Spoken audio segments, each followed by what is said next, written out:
Mesdames et messieurs, bonsoir. La télévision d'État en Arménie occidentale vous présente les nouvelles de jour. Voici le principal chapitre d'aujourd'hui.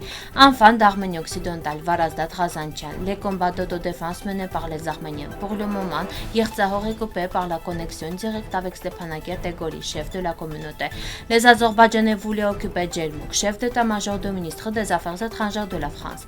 Le mouvement de jeunesse non au nettoyage ethnique de l'Artsakh présente une lettre de revendication à la communauté internationale. Lors de la rencontre avec le commandement des forces russes de maintien de la paix, Suren Papikian a souligné l'importance des efforts pour débloquer la route de Berdur dès que possible. Le pièce de William Saroyan, mon cœur est dans les montagnes sur la scène de Constantinople. Varazdat Razantian était l'un des révolutionnaires innovants dans le domaine de la chirurgie plastique en raison de l'application innovante et fondamentale des technologies médicales dans l'élimination des déformations faciales et la réhabilitation du système maxillofacial.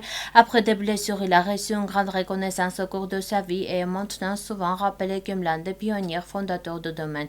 Échappant au massacre endémique d'Abdul Hamid Skond en Arménie occidentale, Razantian arrive aux États-Unis en tant que réfugié. Il parvient à entrer à la Harvard Dental School et devient rapidement connu comme un talentueux chirurgien maxillofacial. Cependant, c'est pendant les années de service dans l'unité militaire de Harvard pendant la Première Guerre mondiale que son nom est devenu largement connu.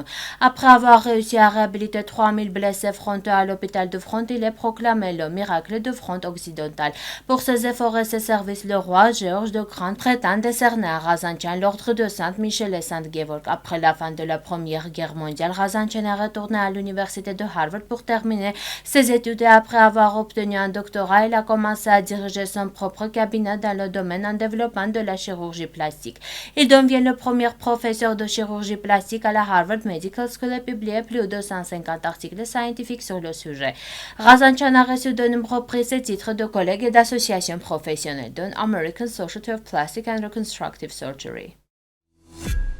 En 1915, alors que le pouvoir des Arméniens était déjà assez affaibli et que les Turcs continuaient à recevoir des renforts, le commandement de troupes turco-allemandes afin de prouver une fois de plus à Fahri Pacha que l'Arménien qui se rendit à la bataille fatidique ne redeviendra plus jamais prisonnier. Yondekbarian fit un pas fou, couronné de succès. Le missionnaire américain Leslie et 14 étrangers n'avaient pas quitté la ville et étaient en poste dans une distillerie américaine. Le rencontrant le baptisme lui a demandé de lever un drapeau blanc et de partir. Avant que les Turcs ne tentent d'établir leurs forces dans cette zone, les Arméniens s'étaient déjà positionnés ici. Un groupement tactique de 20 personnes occupait les bâtiments et 10 combattants vêtus d'uniformes turcs étaient positionnés dans le stade du collège protestant. Et lorsque les Turcs sont descendants de leur position sans encombre jusqu'au bâtiment de l'institution américaine, une attaque unifiée a commencé.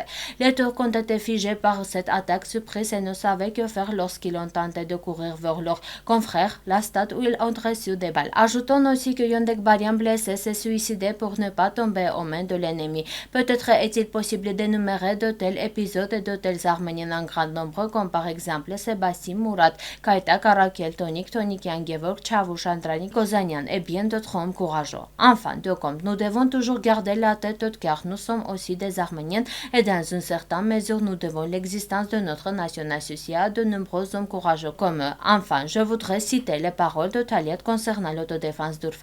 Si nous étudions profondément le soulèvement d'Urfa, nous verrons que le mouvement révolutionnaire ici a été l'un des discours insurrectionnels des mieux organisés. Innombrables armes et munitions ont été remplies dans des caves et des salles de pirogues. De la nourriture pendant 9 à 10 semaines a été stockée. Dans cette ville, les jeunes filles et garçons de 16 à 17 ans étaient artilleurs et tireurs d'élite.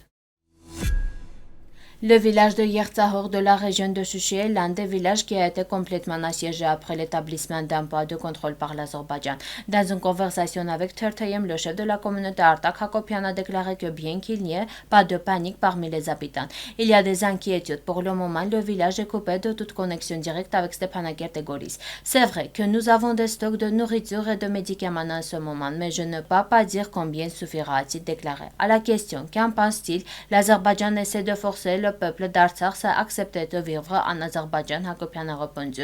Une telle chose ne peut pas arriver. Le peuple d'Artsakh ne sera jamais d'accord avec cela. Le chef d'état-major général des forces armées de la République d'Arménie, Edvard Asserian, a présenté à la ministre française des Affaires étrangères Catherine Colonna, présente dans la ville de Djermouk jusqu'à l'ennemi a pénétré dans le territoire de la République d'Arménie à la suite des opérations militaires de 13 à 14 septembre. Je montrerai dans les environs immédiats quel danger la présence de l'ennemi sur le territoire de la République d'Arménie représentant pour la ville de Djermouk. La surface totale pénétrée est de 60,6 km² avec un front d'environ 11 km. Une profondeur d'environ 8 km. Selon notre évaluation, les forces armées azerbaïdjanaises visaient à attaquer la ville de Djermouk et à infliger de graves coupes économiques à l'Arménie. De plus, après la fin des opérations militaires de 44 jours, leurs démarches ont commencé le 12 mai 2021. À cette époque, les actions de rassemblement à la mise en œuvre de problèmes liés à l'utilisation de l'accord de sous-éléphants, mais le 13 et 14 septembre 2022, elles sont devenues une agression militaire contre l'Arménie.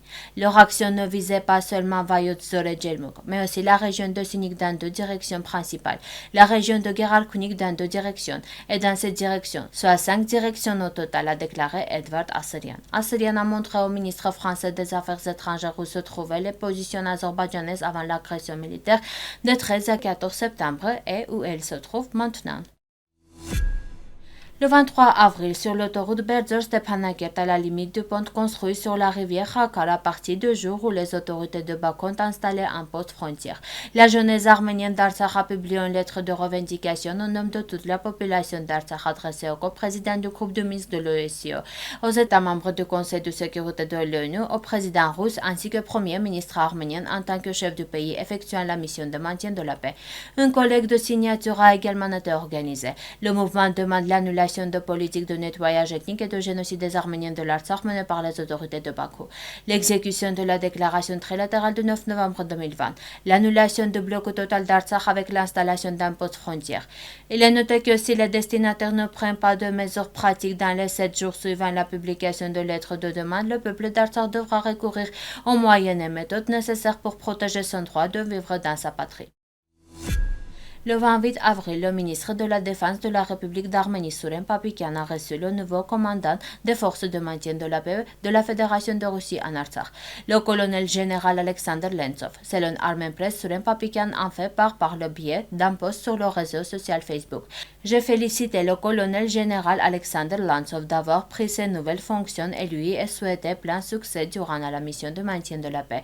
Nous avons discuté de la situation opérationnelle et des problèmes existants autour de l'Artsakh et dans le domaine de responsabilité des troupes de maintien de la paix un certain nombre de questions visant à accroître l'efficacité de la mission russe de maintien de la paix en Artsakh.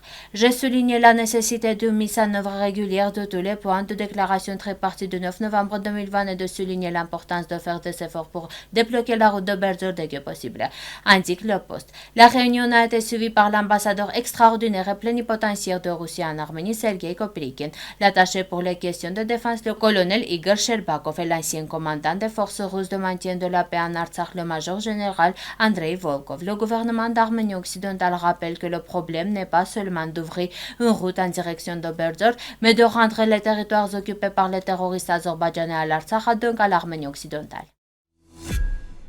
La troupe de théâtre indépendante arménienne Soudaine de Constantinople a présenté la première de la pièce Mon cœur est dans les montagnes de William Saroyan.